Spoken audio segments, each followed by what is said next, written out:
Welcome to CMO Huddles Studio, the live streaming show dedicated to inspiring B2B greatness. I'm your host, Ruane, live from my home studio in New York City. Is it possible to overhype the impact of generative AI on business in general and in marketing specifically? Honestly, I'm not sure. Given the speed of transformation we're seeing in the CMO Huddles community, I kind of feel like we might still be underhyping it. I know that's hard to believe, but from strategy to research, creative production to translation, sales enablement to customer service, any workflow that you can imagine, website creation to testing, and I could go on. Oh, how about analytics to BDRs? Gen AI is infiltrating every aspect of marketing. And then you got folks like Sam Altman. You may have heard of him. He's the founder of OpenAI, who said recently that he expects to see billion-dollar companies with just a handful of employees. It's both terrifying and exhilarating. To give you a snapshot of AI's impact on marketing, we have three marketing leaders ready to share their progress to date. So with that, let's bring on Kevin Ruane, who's CMO of Precisely, and a returning guest who's previously appeared on the show to discuss brand consolidation and driving big change. It feels like we're on the same topic again, only different this time, Kevin. Hello, Kevin. How are you and where are you? I'm doing great, Drew. I am here at Precisely headquarters in Burlington, Massachusetts today. Doing great and pleased to be with you again. Exciting indeed. Yes. So let's get at it. How is AI changing the way your marketing team operates today? I think you said it perfectly in the opening, Drew. Gen AI is fundamentally changing everything for B2B marketing. It's not merely about kind of tools and efficiency. It is literally everything from strategy to all of the operations as well. At its best for us, this is the long anticipated, long waited answer for how am I going to do more with the same or less? And so we've been really challenging ourselves, and we're still in the early days here at Precisely, but really challenging ourselves in everything that we do. Are in the era of AI, is this still the right thing to be doing? And if so, how can I do it smarter, faster, better, leveraging AI? And so, whether that's, faster, smarter campaigns, content personalization at scale, a lot of the benefits that our creative and design team has seen. There's just, kind of a way that we're trying to think differently and challenge everything that we've been doing and how we do it. Yeah, I the more with less thing, of course, a year ago drove me crazy because it was being said so often to CMOs. You and I have had this conversation offline several times about just the sort of wishful thinking, and maybe there is this moment where you could actually do it. And I'm curious. I think one of the things that CMOs can feel a little like deers in the headlight is because you can do everything. And so, how have you been sort of setting priorities here to help sort of figure out where you can make the greatest impact? Yeah, I think, look, we started, as many did, Drew, with just the ability to empower our teams to do some experimentation, and that was great, right? You got some, it certainly was motivating, inspiring to the team, and you got some modest productivity gains out of those. But I think as we've evolved, what we've really tried to do is focus in on areas where previously we just didn't have a really good solution. And so in our business, we've grown quite a bit. We've talked about this through acquisition. You just have the complexity of a broad portfolio, so many personas. There's been this tension within the business of, do we kind of message at the horizontal level or do we need to be more verticalized? And I think this has just given us an ability to do different levels of experiments, to test things out and to, try to do things that before you would have been very quickly into a resourcing conversation about, that, would kind of lead to a dead end. And so this sounds like strategy. And so I'm curious, like what's that look like in terms of the evaluation? Because I know you're, I mean, I don't what publicly available information is, but you're a big enough company at this point in time that you've got a lot of products and a lot of customers. And so, as you said, vertical or horizontal, how do you even use AI to figure that out and help you sort of, move forward? Yeah, I mean, I think it's just a matter of taking, kind of some of the core pieces that were already in place. It's not taking everything and throwing it out. It's just extending the value of whether it's, a content or a horizontal message, and not requiring having that specific vertical expertise within a headcount on the team to go use the AI to tailor and personalize those messages in that sort of a way. So I think it's just kind of, in many ways for us, certainly from a cultural standpoint, it's really helped us to break out of the very specific silos that have largely for a long time existed, within the marketing function, and quite frankly, more generally across the go-to-market, and not be so reliant on specialized expertise or skills, but be able to be a little bit more kind of generalist aligned around some of the bigger strategies, and then drive that through in a way where you don't feel like your hands are as tied as they once did. Right, because I mean, we with this is the moment, and this is where you can imagine this notion of one person running $1 billion company, because you can literally with these tools solve just about every problem. I don't know anything about this group. Well, look it up. And as a leader, have you found yourself, because there was always this expression out there as a leader, don't give me problems, give me solutions, come back, think about give me options, do something other than say help, right? As a leader. And it feels like now you want to get everybody who works for you, the first place to go with every problem that you have is to an AI to at least help them frame it. Yeah, no, absolutely true. And I think the change management around that, Drew, has been kind of the most interesting. It's really hard for people to remember, that this is available to them. And so, we've had the jokes, and I know a bunch of people have, where you have the sticky on your monitor that just reminds you of, like, have I checked with the AI? And, I think it really is those who've kind of embraced that are finding it, to be just a great way to brainstorm, to think differently, to challenge the things, these kind of myths that we've held so true for so long, that may not be the right answers for how we want to take a campaign or content development, or the analysis of our performance data to optimize things, forward. So we're kind of talking about an AI first mentality, and I'm thinking that if we looked ahead for any new hire, that'd be easy. You'd be looking for that AI first and how they were doing it, because there isn't a part of life that it's not touching, whether personal or professional or school or whatever. But what about the Luddites? Well, and I understand. Look, I mean, it's really hard. It's environmentally, it's challenging. You use a lot of water and uses a lot of electricity, and you can have a moral issue with it. Um, but have you? And so, how are you, if there's some are slow to do it, and from a change management standpoint, ensuring that the folks that you do have realize that this is making them superhuman? Yeah, I mean, I think one of the things, and so I've got a bit of an advantage here at Precisely. So I was given a great opportunity a couple of years ago to be the executive sponsor of our overall AI council for the company. And so one of the early things that we did as part of that was to really set up and work with each function. So realizing this was going to impact every function, have a structure in place and a functional leader who is the liaison to the AI council. And I'm fortunate that my head of web and brand is a fantastic advocate for. She's beloved across the team, has great relationships, is somebody people turn to anyway. And she's been just a great advocate for leading lunch and learns with the team, and keeping things front and center, and sharing articles, and going to events, and then paying that forward in our all hands meeting. So it's really just trying to create the culture. And what I would say is we're probably reaching that point now, Drew, where for those who are still laggards and who have kind of been slower to embrace this, or want to default to, hey, the AI is only so good, it can't do what my team in X area of marketing can do.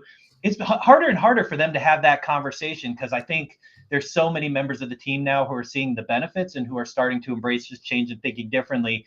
It's really kind of forcing everybody to get in that AI first mindset. And candidly, those who don't are really going to be left behind. But I do think those who've been a part of our business and our team in particular, and who have great knowledge and experience, they're the best people to have that AI first mentality. And so we're giving everyone every chance to participate in this great opportunity and use it to great advantage, not only for their personal careers, but for the benefit of our team and our business. And the fact that you're running the AI council says a lot about how you just thinking about this. I'm wondering for other CMOs, because I have felt for a while now that the CMO is uniquely positioned to actually do this role because this is where the first experimentation typically happened. Two, you understand how things, cross discipline things happen. What advice do you have for CMOs right now who are trying to get to that, who want to grab that mantle of the AI council like approach? Yeah, and look, I don't want to sound naive. I know every situation, every company has a different situation, but go have the conversation with your CEO, because I guarantee your CEO is having feeling those pressures and having those conversations with their investors, board, whoever it may be. And I do agree with everything you said, Drew. I think in many ways, marketing, I think, is one of the functions that's probably furthest along, and just the way we have to collaborate across the business to do our part, whether that's brand or demand or all the wonderful things that marketing functions do. It's a great opportunity, and I would hope that any forward-thinking CEO or leadership team would be thrilled to have a CMO who's raising their hand and who wants to be part of that, and really lead beyond just the marketing piece, but provide that as a service across the entire business. And I think if you do that, you'd be surprised at the benefits that will bring back to your marketing organization as well. So it's just great from all perspectives. I love it. All right. Well, we could keep going and we will. We'll come back to you. But right now, let's bring on Gary Sevounts, who is the CMO of Simpplr and an industry expert who's graced our stage before to delve into the topics of pipeline playbooks and growth marketing. Hello, Gary. Wonderful to see you again. Hi, Drew. Great to be here. And so, how are you and where are you this fine day? I'm doing amazing, and I'm in Los Gatos, California, and it's a beautiful day here. All right, Los Gatos in the valley. So you heard a little bit from Kevin. What did you hear from Kevin's conversation that said that sounds resonant? And then where'd you want to go? Yeah, absolutely. I absolutely agree with the AI first mentality. I see how the AI landscape is changing, and it's accelerating, and it feels like every month it's accelerating faster. And there are new opportunities specifically for marketing and GTM overall to embrace AI. So the way I'm looking at it is it's not just AI first, but also AI in depth, because there's so many different ways, so many different tools that you can use today and in the future to completely change how the business is done, marketing is done, and reach the efficiencies and results that couldn't even do a year ago. So let's talk about specifically, because I mean, again, last year it was kind of go play. This year it's do stuff, build stuff, make stuff, move things forward strategically. And I'm curious, what have sort of been the biggest initiatives that you've done so far, and ones that you're feeling like, yeah, that's going in a really good direction? Absolutely. So I would highlight 3, 4 areas. One is AI as pipeline, as intelligent ops. So AI can become like a central nervous system for the pipeline, where you can train the AI models and use in-house and available tools to autonomously look at where your pipeline is, the conversions between different stages, the progress, the deals themselves, and very quickly identify what got stalled or what's moving. And then if you marry that with the engagement and intent signals, you can get a really nice picture of what's moving, what's not moving, what do you need to do, and get real-time actions, some by AI, some by humans, to address that. So it really represents an opportunity to accelerate the pipeline to really get a more accurate picture of the pipeline and hit the results again that you couldn't do even like half a year or a year ago. So it's funny. I was talking to someone this morning about it, and one of the things that's really interesting is you're 100% on data, dependent on quality of the data. But it's not just that. It turns out that the data that you might have from Bombora may not talk to the data that you have from Zoom. They may be coded different. The files are different, and so they're not even seeing the same signals, but they're in there. So yeah, it's not a thing like you and I can create an image in 5 seconds, right? That's easy, low. This takes some expertise to actually pull these things together, right? Absolutely, absolutely. And you nailed it. If you think about it, the wealth of data that we have between different groups and different systems. For example, you have a lot of data from Gong on sales calls, right? And other type of recordings. You have a lot of data in Salesforce. You have data in Marketo. You have data in Gainsight. And you have all this intent data from third parties like Bambora and Sixth Sense and Demandbase, et cetera, et cetera, et cetera, right? If you think about it, you have your real-time engagement, website data on different sites, different pages, different types of behavior. Once you can normalize that and really build the logic, how that all weighs in, you can really get an amazing picture of who's engaging with you, who is showing the real intent. And then if you can feed your ICP and your like product marketing or enablement data, right, you can truly automate what type of precise outreach you can do via email, via social, via BDR, via sales in real time. And that's absolutely incredible. And yes, and challenging to do with, again, there isn't like an overarching system that does this right now. Somebody's actually, it's like the old switchboard operator. Someone's plugging in it from here and then making sure, could you two just talk to each other? I mean, right, there's a fair amount of integration, if you will, to get to this point. And I see where it, again, if you have clean data that recognizes each other and is building a story about these prospects, and you use this term treasure ops a lot, which I love, then in theory all levels of personalization that Gen AI can just drive for you.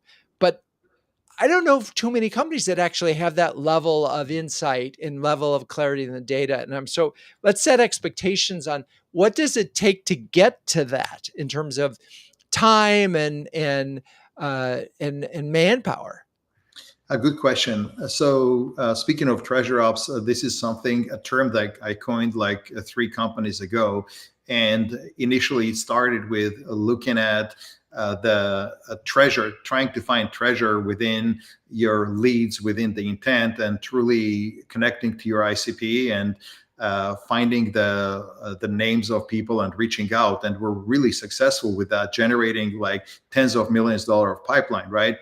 And now the treasure ops has become a treasure and AI ops.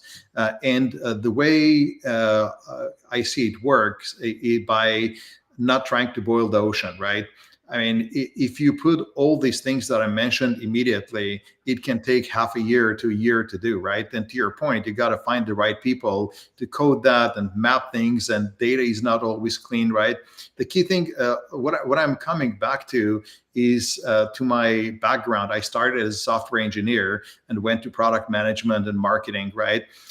And I'm seeing a lot of CMOs becoming partial part-time AI marketing, AI product managers.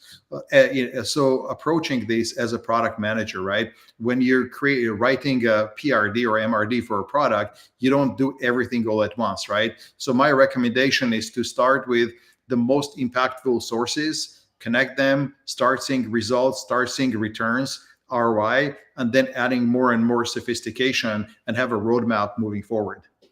Yeah, one bite at a time and sort of building blocks, if you will. It makes so much sense. I think the other thing I really want to highlight in this conversation is I think a lot of the generative AI initial adoption was is the small, easy, but frankly less impactful stuff. And what we've done in this conversation is just switch the whole thing. What's the most important thing that CMOs are measured by? Revenue. How do you drive revenue? Pipeline. And so how are you applying AI to pipeline?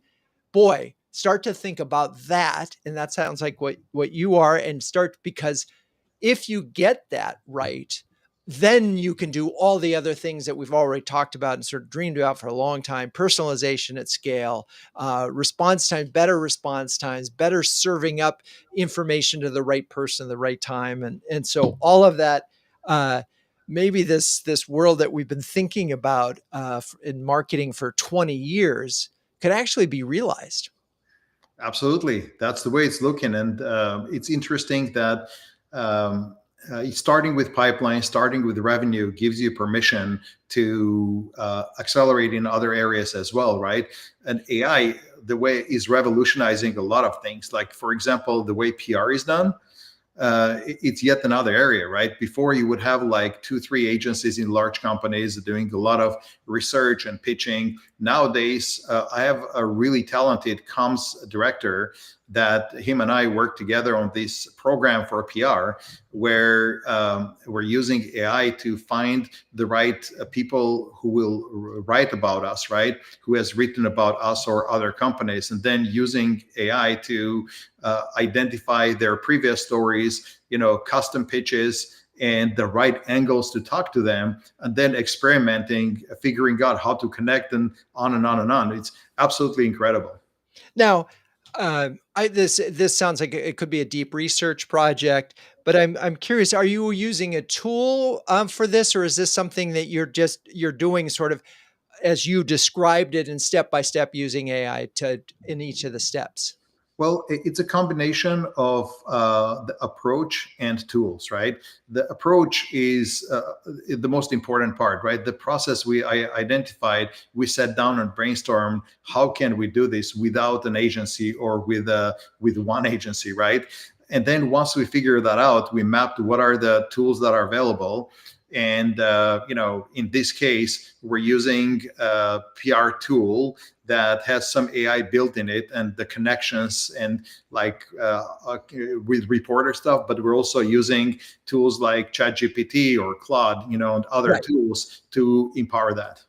But it's funny because I get a lot of inbound for folks who want to be on my podcast, and I can always tell when it was AI generated, right? Because, hey, Drew, our CEO loves your show. We particularly enjoyed this episode on so and so and so forth. And then I see something that says, no, it's the equivalent of an M dash. It's like, no, they've never watched the show. They have no idea what they're talking about. This was Gen AI, and I find it disconcerting. That's not you're not doing it in a fully automated way like that, No, right? no, that's a great point, Drew. And I'm glad you brought it up, because the formula that works for me, and I think it's the right formula moving forward, the AI is not fully replacing and automating, the professionals. I think the secret here is finding an amazing professional. Like I have, Jason is an amazing professional, comms professional, that is also very curious and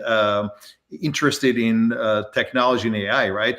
But he knows the right pitch. He's done that before many times. So like 95% of the heavy work that took months before and tens of thousands of dollars is now done by AI. But Jason's experience and perspectives cannot be substituted, right?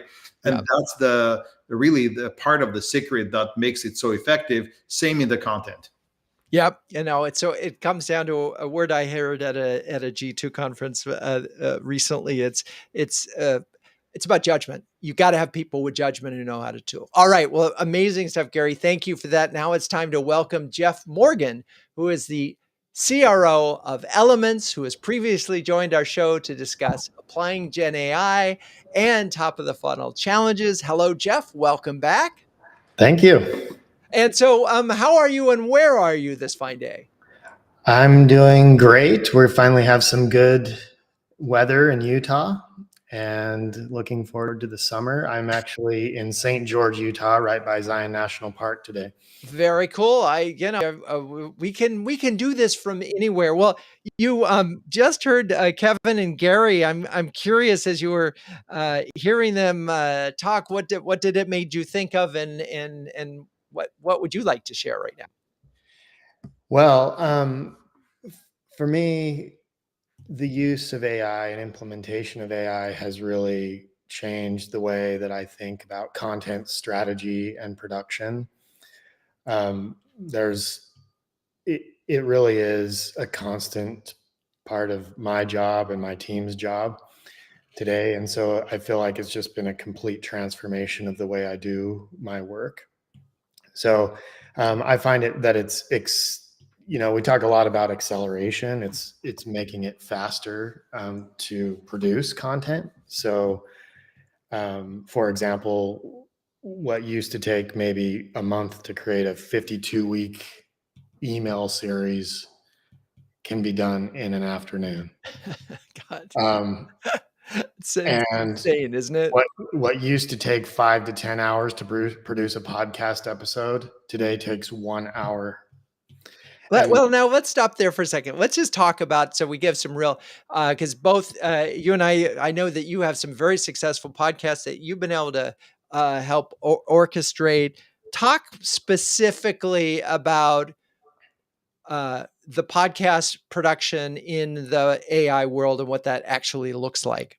Yeah. Okay. What tools Well, you be very specific, as specific as you can. yeah, I will.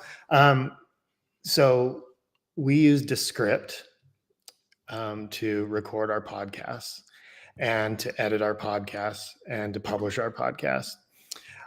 So all of that part of it, that part of our workflow used to be segmented into multiple people. Right. So we used to have the talent that recorded the content, Right. and then have a technologist that would make sure that the recording worked, and then it would be handed off to a producer that would review the content and place timestamps in the content to edit out the things that we didn't want and keep in the things that we did.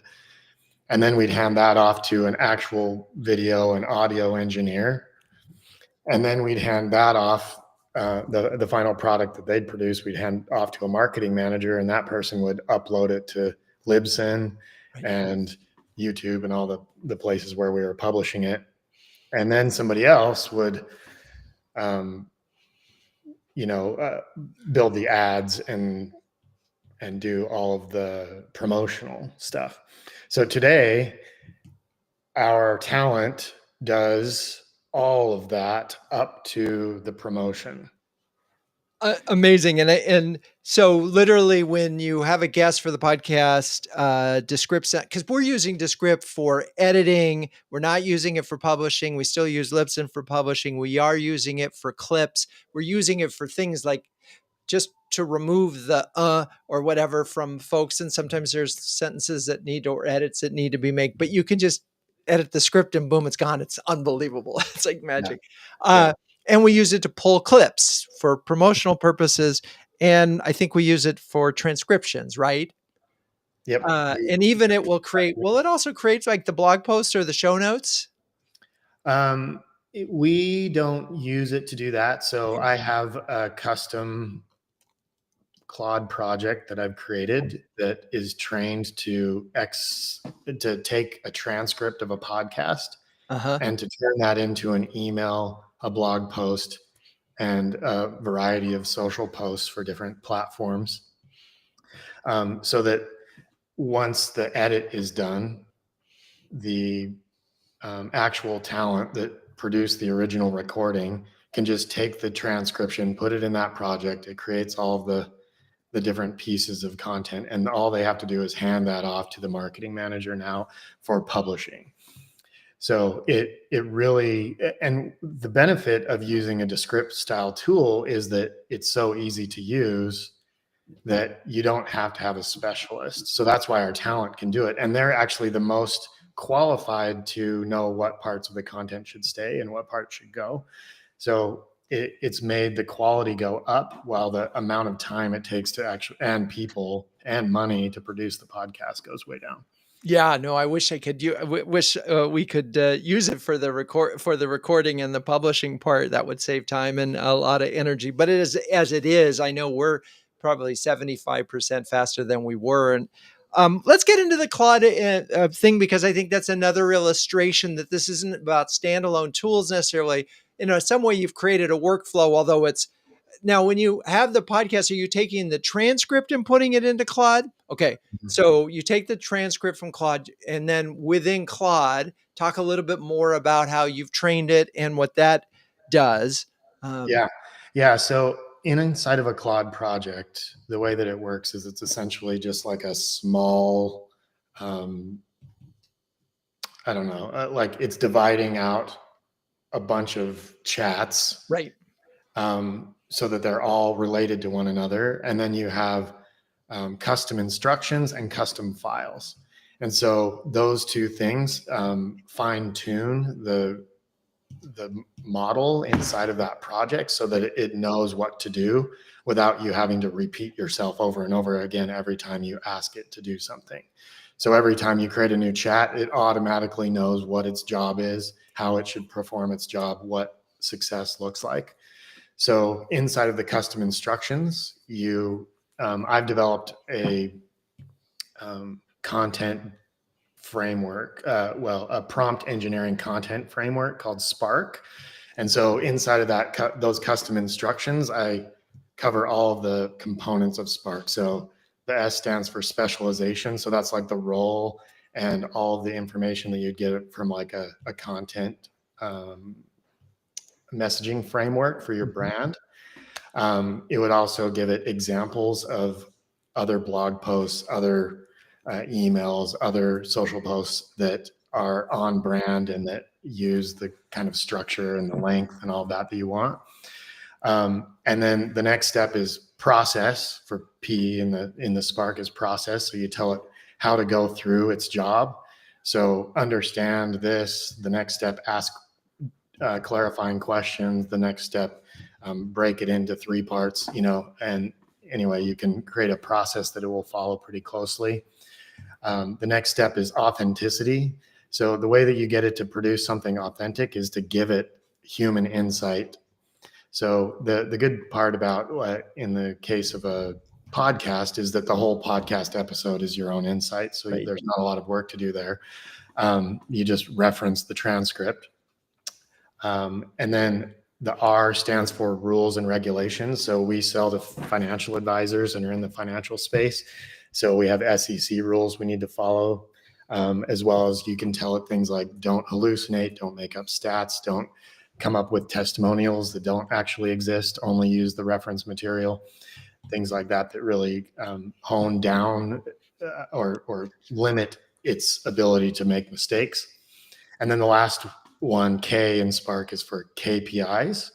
And what you want to do is tell it like, how are you going to measure success in form of a number? And so if it's an email, for example, you might say, I want my open rates to be like 60%, and I want my click-through rates to be 30%, everything a lot higher than what you would typically expect. And then what I've found is that the model works a lot harder to deliver a better result, because it's like, oh, I have to think deeply about how to get to those numbers. I'm so glad we went through that. If you haven't done, if you're watching this and you haven't done a deep research, you haven't gone through that sort of the process part of it. That's absolutely built into a deep research. They won't let you do it without asking. And I think a lot of folks that initially try these tools and are disappointed is because they don't think about the process at all. They just, and it's, here's what I want, boom. And so I'm going to repeat that. S is for specialization, P is for process. And I think the process one is really important, and one that, frankly, I use these tools all the time and I don't spend enough time thinking about that. authenticity, obviously, yes. It's if you want it to be authentic, you better give it authentic content. Rules. I was thinking about that, and that applies in a lot of industries. And then KPIs. That's so interesting because it is something that when you're creating content that you might not think about. I'm putting it on a blog post. I don't know what KPI do you want from me, but I get open rate for that.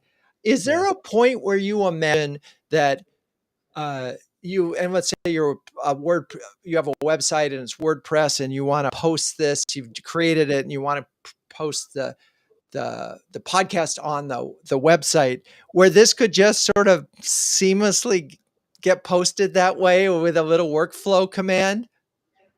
Yeah, it's interesting that you bring that up because Claude just last week released a new integrations product that's built into their just basic consumer tool that they're rolling out right now. If you have like I forget, I think it's the professional account, you have access to it now, where you can actually integrate with Zapier. You can integrate and 1,000 other different tools. I think Workato is another one. Yeah. Right. So if you can go through Zapier, you can connect to a WordPress website.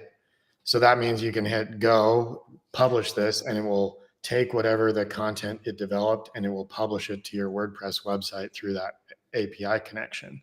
So we're really getting to a place where there's like this, not only will it do the thing that you're telling it to do right here, but it can go outside of itself and work on things as an agent. So the thing that I really want to get to in this, as you're thinking about this, we're trying to broaden your perspective, and a lot of this conversation has been about workflow. If you're just thinking about this stuff now, and you start to benchmark every single big thing that you do, whether it's getting an email series out the door, a podcast out the door, and you actually look at all the steps and you see, oh my God, this is something we do repetitively and it's a lot of steps, then you really have to be thinking about optimizing the workflow. Okay. It's now time for me to talk about CMO Huddles. It was launched in 2020. CMO Huddles is the only community of flocking awesome B2B marketing leaders, and that has a logo featuring a penguin. Wait, what? Well, a group of penguins, these curious, adaptable, and problem-solving birds, is called a huddle. There's a little method to our madness. And the leaders in CMO Huddles are all that and more, huddling together to conquer the toughest job in the C-suite. So, Kevin, Gary, Jeff, you're all incredibly busy marketing leaders. I'm wondering if you could share a specific example of how CMO Huddles has helped you. Anybody want to help me out here? I'll jump in, Drew. I have a recent example. So we're going to be celebrating our 5-year anniversary is precisely this month. And one of the things that we just haven't gotten back to during that time is a customer advisory board. And uncanny that, as we were going through and thinking through this, all of a sudden, there's a topic for CMO Huddles and show notes where I can go in, and rather than go back and dust off our last experience with a cab 6 years ago, I can look and see what others are, finding that's working for them, what's changed, and just tap into an incredible group of minds to accelerate our journey back to a customer advisory board. So that's just one recent example that I thought was great. I'm so glad you mentioned that, and because we have got a lot going. And by the way, we're happy to set up a one-on-one for you if you want to go deeper. You have somebody that's doing this that needs to talk to. Shout out to Jeff Otto, who ran a huddle recently on their program, and I think folks found it really, really important. Okay, Jeff, Gary. Yeah, I'd be happy to share a few things that have been really valuable for me. Number one, I don't know what other forum I could come to on a monthly basis to just rub shoulders with other people with the same problem sets, essentially, that I'm dealing with. And every time I log into a huddle, I learn something that I can apply to my work. And I see the world a little bit broader, and I understand the ways that other marketers are approaching problems that I had never thought about before. So that's been really helpful. And then being able to connect with those people one-on-one after the huddles are over, and being able to develop relationships and that's it's also helped me to focus on the fact that I needed to work on my personal brand more. It's like, okay, well, I see what other CMOs are doing, and they're way out in front of me. So I want to invest some time in my own content development, my own LinkedIn page, things like that. So it's been great for me. Thank you. Thank you for that. And Gary, any last comments on that? Yeah, absolutely. In fact, I was going to talk about the cab myself because we kicked off cab at Simpplr about 2 months ago, and recently I saw the email and I shared with the team the cab details. That was super helpful, and the team was very thankful. So that's one. The other one I found really helpful was the pipeline playbook. One of the shows before, and I shared that with my teams, and we've been utilizing parts of that. So it's been great. I've been part of CMO Huddles now for years, and I make sure to read every week the summary, and there is always a lot of interesting stuff that expands your horizon and gives you some new ideas. And then you can also share with the team the details. It's not just generic stuff, but it's pretty specific and really useful. I love it. Well, thank you all for staying with us, being a part of the community, both the contributors and beneficiaries. If you're a B2B marketing leader who wants to build a stronger peer network, gain recognition as a thought leader, and get your very own Stress Penguin, please join us at cmohuddles.com. Okay. We've talked a lot. We've covered a lot of ground and so far, and we've got more ground to cover. Not that we're talking about change management and sort of transformation, where all of this could go. And I'm curious. Last week in a huddle, a CMO shared that their CEO wanted them to cut staff by 80% because Gen AI can do it all. I'm I'm not going to ask you to say what you would do in those scenarios, but how do you feel this is shaping up for you in terms of being able to uh, make the story? I mean, we started there, Kevin, with doing more with less. And, Jeff, you said your production time is, cut 90% for one task. Let's just talk about the more with less thing and how what does this mean for your staffing plans moving forward? Well, I have one thought on that, and it's that I think that marketers' role in marketing is going to be changing over the next 3 to 5 years. I think we're going to go from managing people and processes to becoming agent directors. So if we're not investing time in understanding the way AI works today and leveling up in terms of our technical ability to think about processes and implement processes using technology, we're going to get left behind, because so much of the knowledge work that we've been used to being a core part of our job is going to be better done by AI.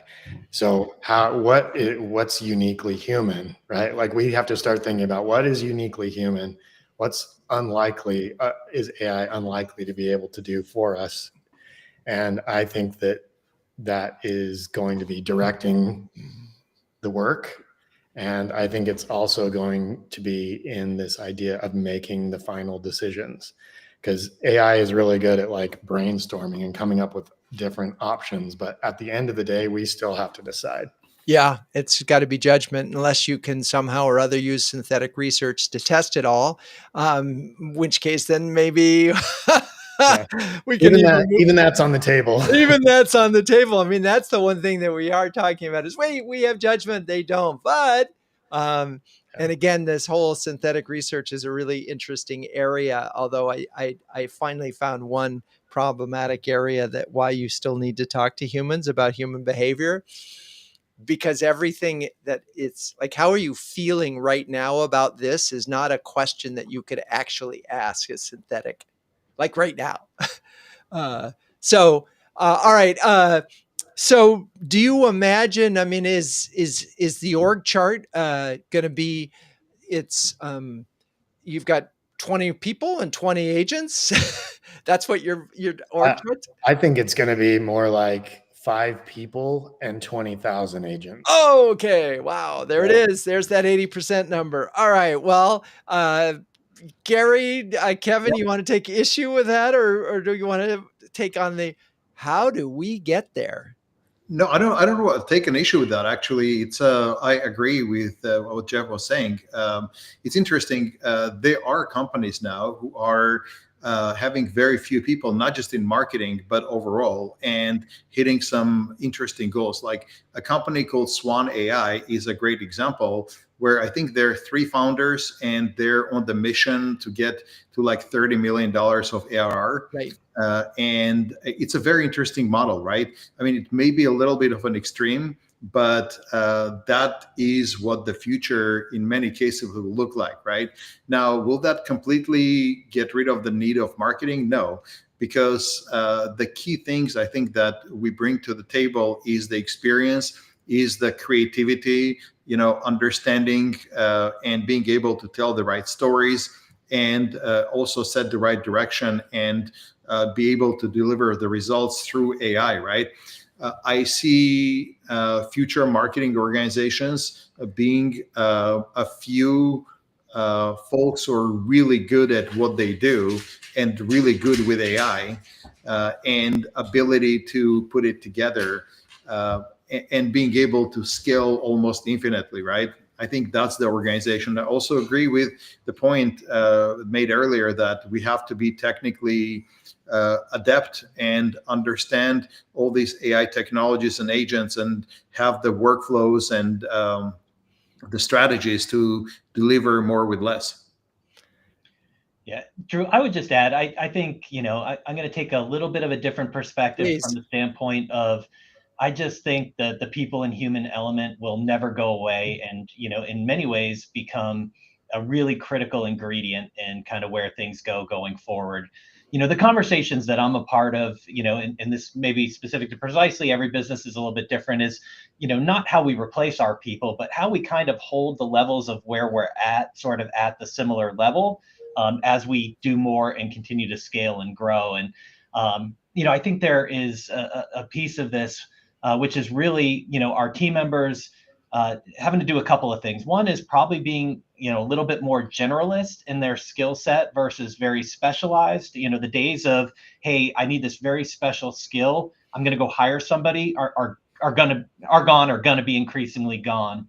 But I think that doesn't mean we don't need marketing experts who can bring that human element, who can leverage these tools responsibly for kind of great benefit for the business. So I think that's a way that we're thinking about it. So probably a little bit more balanced, and the evolution might be things are happening fast, but I think you have to do it and measure it in a responsible way. Well, I'm so glad you said that, because what's hard is we may get there, but nobody's there quite yet. Now we have these exceptions like this one AI, but right now, even though the thing that you described, Gary, in order to do that, the integration, you actually needed more people to do that integration than you did before, right? Because you needed to bring, and so we can't just assume that tomorrow you're going to do it, because there's got to be a strategy involved in this. And I think we are talking about the need for CMOs in particular to be thinking and anticipating a future of doing more with less, or at least doing more with more. And so you have these people and suddenly they can be 10 times more productive. What's that mean? It's going to be up to the CMO to figure out, well, now you cover more area, or you expand the vertical, or you anticipate something, right? So, I do think it's interesting, because we started earlier talking about, there are a lot of people in organizations, that's not my job. And, well, I'll go ask the tech department. Well, yeah, the tech department's on my phone. So it's ChatGPT. So you can't get away with that. And I think that's going to be hard on some employees, right? It's going to be hard. Okay. So naysayers are going to be saying, well, there's brands. So when we talk about AI as it relates to content. And, Jeff, you said 52 emails in a few hours. The issues of brand safety and accuracy, and you even mentioned rules. How important and how do you safeguard those things, and in terms of, at least when we're talking about content creation?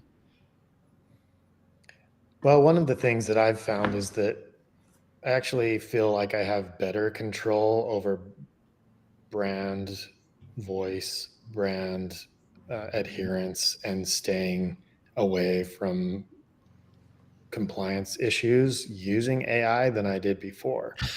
And So ironic, and you're right. The reason for that is because I build these projects that have all the rules and have the brand built into them. They're custom trained. And now I can democratize the development of content to people who would have never been allowed to create content before. So I've got my SDRs who, have no writing experience, able to go in and say, here's the situation, write the right email for me right now.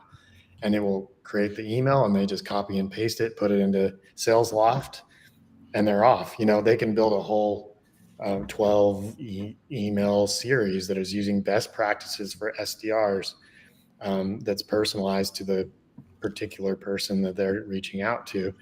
Whereas before, that would have been a very templated email that would have had like one token in it, that would have had like their company name inserted and their first name after hi. Now, every email that's sent out is on brand, using the best practices. So I feel like it's actually a lot better now than it used to be in that sense. Well, and it's so funny because when people who are naysayers on all this, it's like there was a company in England that did analysis using controlled generative AI of mental health.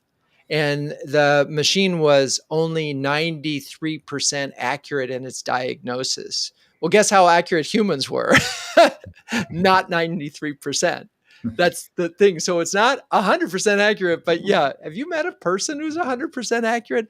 I don't think so. So yeah, don't you let that be an excuse for it. And yeah, if you can build these projects, and again, this is the thing, we're no longer in the play and just create content. This is about thinking about building tools and building workflows that enable more people to do it. You've got a group of executives who don't want to write and so forth, but they can dictate into their phone. You've got a group of scientists who don't want to write, but they can also dictate into their phone, and someone else can do it. Suddenly, you have democratized content creation. You have a bunch of people that you want to be thought leaders, and you used to say, "Oh, I can't get we can post once a month from their LinkedIn thing." No, you could probably do a lot more, right? Mm-hmm. And I do think this is where you're going to want an editor on top of it, no matter what.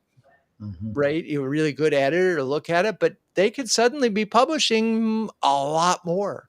And that could make a huge difference. So I don't think there's any doubt that we're looking at some pretty serious transformations. I do think that there has to be some methodology and some proof as you go. And Gary, you talked about building blocks and sort of putting a couple things together and then putting a couple things together.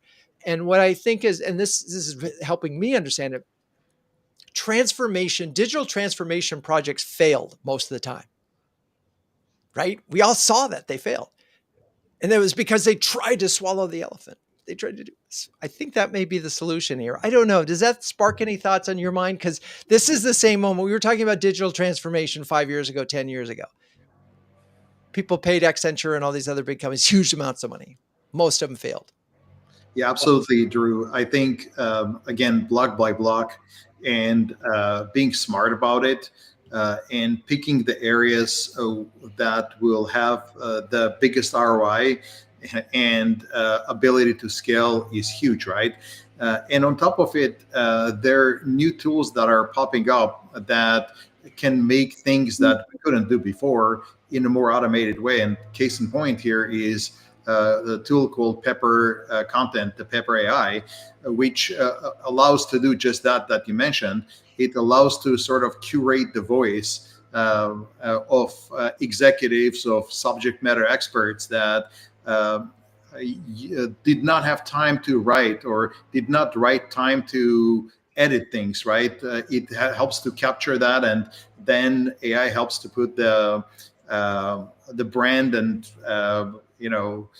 other compliance together. But there is still no alternative to having an experienced editor or writer, or what I call narrative engineer, that can really make sure that it's on brand, on target, it's on the ICP, and but that person can scale a lot.